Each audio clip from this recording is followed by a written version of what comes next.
తెలంగాణ గురుకులాల్లో ఫుడ్ పాయిజన్లు, ఆత్మహత్యలు కారణం ఏదేమైనప్పటికీ విద్యార్థుల బతుకులు మాత్రం చితికిపోతూనే ఉన్నాయి.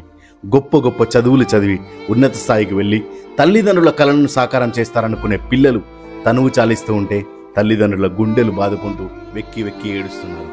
గురుకులలో విద్యార్థులు వరుసగా ప్రాణాలు కోల్పోతున్నారు. అయితే 2024లో ఒక ప్రైవేటు సంస్థ నిర్వహించినటువంటి ఒక సర్వే రిపోర్ట్లో దాదాపు 42 మంది విద్యార్థులు కేవలం 11 నెలల వ్యవధిలోనే చనిపోయినట్టుగా ఒక రిపోర్ట్లో విడుదల చేశారు. అయితే ఈ రిపోర్ట్ ప్రకారంగా మనం మాట్లాడుకున్నట్లయితే గడిచిన కాలంలో నెలకు దాదాపు 3 చొప్పున గురుకులాల్లో వారి తనువు చాలిస్తున్నారు. అయితే ప్రతిష్టాత్మకమైనటువంటి బారసాల IIIT లాంటి గురుకులాల్లో కూడా ఇదే పరిస్థితి ఉండడం చాలా దురదృష్టకరం అని చెప్పుకోవచ్చు. వాంకిడి గురుకులలో గురుకుల పాఠాలు వినాల్సినటువంటి విద్యార్థి 21 రోజులు నిమ్స్లో ప్రాణాలతో పోరాడి తనువు చాలించింది.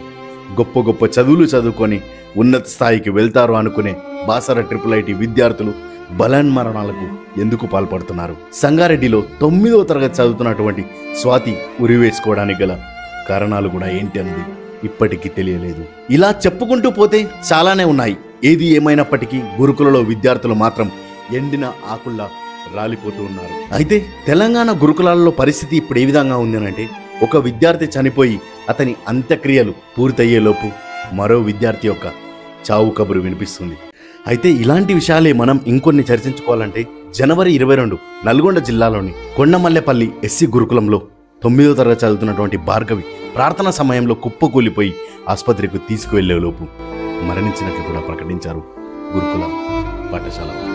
ఫిబ్రవరి 4 భువనగిరిలోని హబ్సిగూడ ఎస్సీ గురుకులలో 10వ తరగతి చదువుతున్నటువంటి భవ్య మరియు వైష్ణవి ఇద్దరు ఒకే రోజు ఆత్మహత్య చేసుకున్నారు. అయితే ఫిబ్రవరి 10 ఇమాంపేట ఎస్సీ గురుకుల ఇంటర్మీడియట్ విద్యార్థిని వైష్ణవి సూర్యాపేటలో అనుమానాస్పదంగా మృతి చెందింది కూడా. అయితే ఫిబ్రవరి 18 అదే గురుకులానికి చెందిన మరో విద్యార్థి కూడా ఆత్మహత్య చేసుకుంది. ఏప్రిల్ 16 భువనగిరిలోని సోషల్ వెల్ఫేర్ బాలుర గురుకులంలో ప్రశాంత్ అనే వ్యక్తి ఫుడ్ పాయిజన్ వల్ల మరణించాడు. జూలై 12 కొత్తగూడెం జిల్లా గరీబ్పేటకు చెందిన 5వ తరగతి చదువుతున్నటువంటి బుర్రా లీడియా తీవ్రమైన జ్వరంతో అనారోగ్యానికి గురైంది. దీనికి ఫలితంగా ఆమె ఊహించని మరణాన్ని కూడా సంభవించింది. ఆగస్టు 8 మహబూబ్ నగర్లోని నంచర్ల సోషల్ వెల్ఫేర్ గర్ల్స్ గురుకులంలో విద్యార్థులకు ఫుడ్ పాయిజన్ కారణంగా అస్వస్థతకు గురయ్యారు. ములుగు జిల్లాలో తెలంగాణ సోషల్ వెల్ఫేర్ గర్ల్స్ గురుకులంలో 9వ తరగతి విద్యార్థిని అయినటువంటి కొయ్యాడ కార్తికశ్రీ ఆత్మహత్యకు కూడా ప్రయత్నించింది.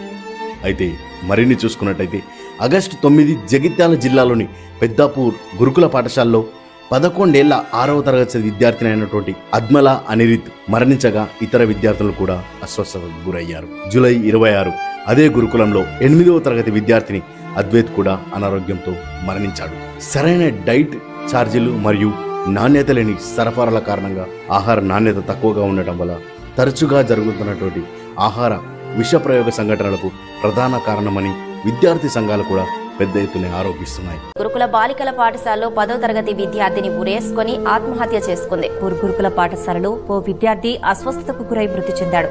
అనంతరం మరో 2 విద్యార్థులు అస్వస్థతకు గురయ్యారు. బడిలో పాఠాలు నేర్చుకోవాల్సిన చిన్నారిని విషాహారం కబళించింది. శైలజ అనే విద్యార్థిని 21 రోజుల పాటు ఆసుపత్రిలో చికిత్స పొందుతూ మృత్యువాత పడింది. సూర్యాపేట జిల్లా పెన్పహాడ్ మండలం దోసపాడు బీసీ బాలికల గురుకులంలో విద్యార్థి మృతి చెందడం కలకలం రేపింది.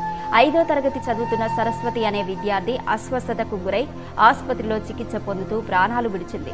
కుల పాఠశాలలో అస్వస్థతకు గురై ఓ విద్యార్థి మృతి చెందగా మరో 2 చికిత్స పొందుతున్నారు. ఆసుపత్రికి వెళ్లేలోగానే విద్యార్థి మృతి చెందాడు.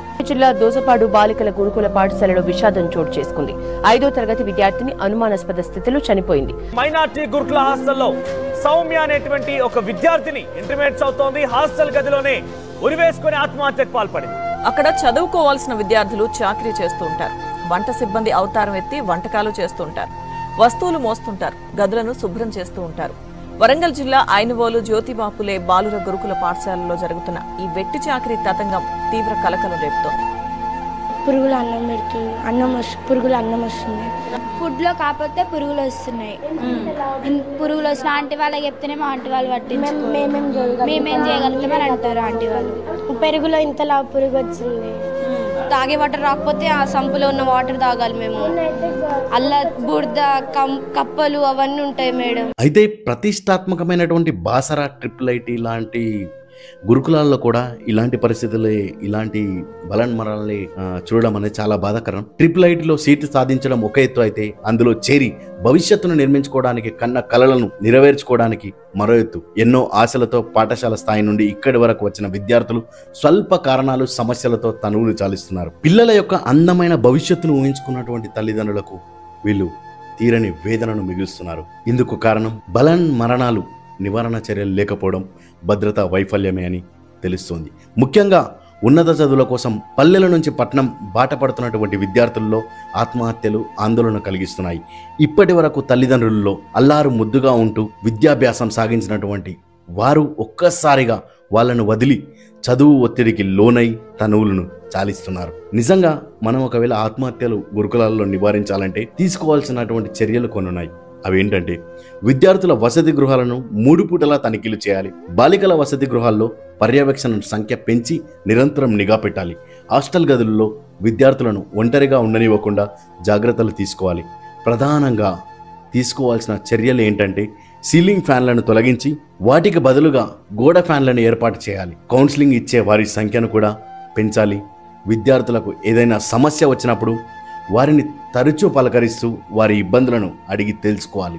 కాస్త కలివిడిగా మాట్లాడే మనోధైర్యాన్ని కూడా విద్యార్థులలో నింపాల్సిన అవసరం ఉంది. విద్యార్థుల తల్లిదండ్రులతో అధ్యాపకులు మంచి సంబంధాలు కలిగి ఉండాలి. పిల్లల వ్యక్తిగత సమస్యలను తల్లిదండ్రులు దృష్టికి తీసుకువెళ్తూ వ్యవస్థ అంటే ఏంటి, నిజంగా ఉపాధ్యాయుడు ఎలా ఉంటాడు అన్నది ఒక్కసారి చూపించి వారి తల్లిదండ్రులతో మీరు విద్యార్థులను మెరుగ్గా తీర్చిదిద్దినట్లయితే తల్లిదండ్రులతో సెల్యూట్ చేయించుకోవచ్చు. సో ఇలాంటి కొన్ని జాగ్రత్తలు తీసుకుంటే గురుకులలో జరిగేటటువంటి బలన్మరణాలను ఎన్నింటినో ఆపే అవకాశం ఉంది. ఇన్ఫర్మేషన్ నచ్చినట్టయితే లైక్ చేయండి, షేర్ చేయండి. ఇప్పటి వరకు నా ఛానల్ని సబ్స్క్రైబ్ చేసుకున్నట్టయితే సబ్స్క్రైబ్ చేసుకోండి. జై హింద్, జై భారత్.